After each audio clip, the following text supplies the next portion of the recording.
The next poem we will be looking at is called The Road Not Taken by Robert Frost. The Road Not Taken by Robert Frost. Two roads diverged in a yellow wood, and sorry I could not travel both, and be one traveler long I stood, and looked down one as far as I could, to where it bent in the undergrowth, then took the other just as fair, and having perhaps the better claim, because it was greasy and wanted wear. Though as for that, the passing there had worn them really about the same. And both that morning equally lay in leaves no step had trodden black.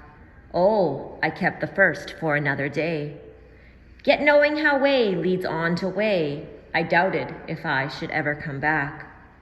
I shall be telling this with a sigh. Some were ages and ages hence. Two roads diverged in a wood, and I took the one less traveled by, and that has made all the difference. Okay, so now we're going to briefly go through the questions. Question number 1, it asks, what is the speaker in this poem doing? Please explain. Number 2, what does the speaker encounter? So in this poem, the speaker kind of gets to a fork in the road, and he does encounter two choices. I want you to discuss each of those choices and briefly explain them. Number 3, what decision does the speaker have to make in this poem? So like I said, he encounters two choices and he has to make a decision. So I want you to tell me what decision he makes. Number 4, infer the season. How do you know? Explain. So for this question, it wants you to infer the season. So if it's asking you to infer, it is essentially asking you to read between the lines and figure out something. So in this case, you are trying to read between the lines in the poem and figure out what season the speaker is talking about.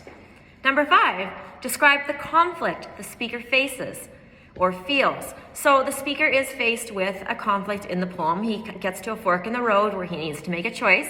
So you need to describe and explain what the speaker is feeling. Number 6, explain why the reader doubts he will ever come back to travel the first road. So if you look at number 6 is actually giving kind of some of the answers to the previous questions. So explain why the reader, or the speaker in this case, doubts he will ever go back to the other road. So the speaker is faced with having to choose a fork in the road and having to make a choice. So I want you to discuss that. And then number 7, analyze the last stanza. What does the speaker mean by, and he says, some were ages and ages hence. So I want you to explain that the best you can. All right, part B of this assignment is asking you to do a personal reflection. So I'll just read the assignment and then I'll briefly explain it. As you begin this course, I would like you to consider, at this point in your life, what road are you on?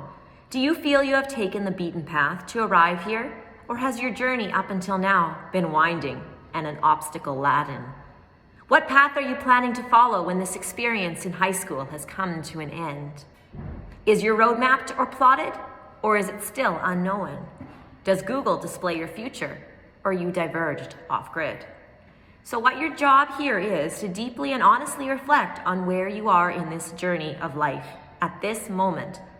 What road has looked like so far, and what you're imagining the road to be like in the future. Has your story been what you think it would look like? I'm asking for you to write one page in length with a minimum of 3 paragraphs. Each paragraph should have approximately 5 sentences, but you're more than welcome to write more. It may be neatly handwritten in the space provided, or you can type it, email it to your teacher, and we can print it for you. So for this assignment, I just want you to reflect back on the piece of literature we just read, the poem by Robert Frost, The Road Not Taken, and think about what kind of road you are on right now. Obviously, life has its challenges, has its obstacles. There's often many roads we can take. In this particular poem, the speaker was faced with 2 different roads that he could take. One was off the beaten track, the one that not everyone takes, or not too many people take, and the other one was the path that everybody takes, the straight path, the very easier path, the one that'll probably be the safest path, but not saying necessarily the right path. So I want you to express which path in life you feel like you are taking right now. Are you taking the path everybody takes, or are you maybe diverged off grid a little bit and taking a kind of a different route than other people? So consider that. Good luck.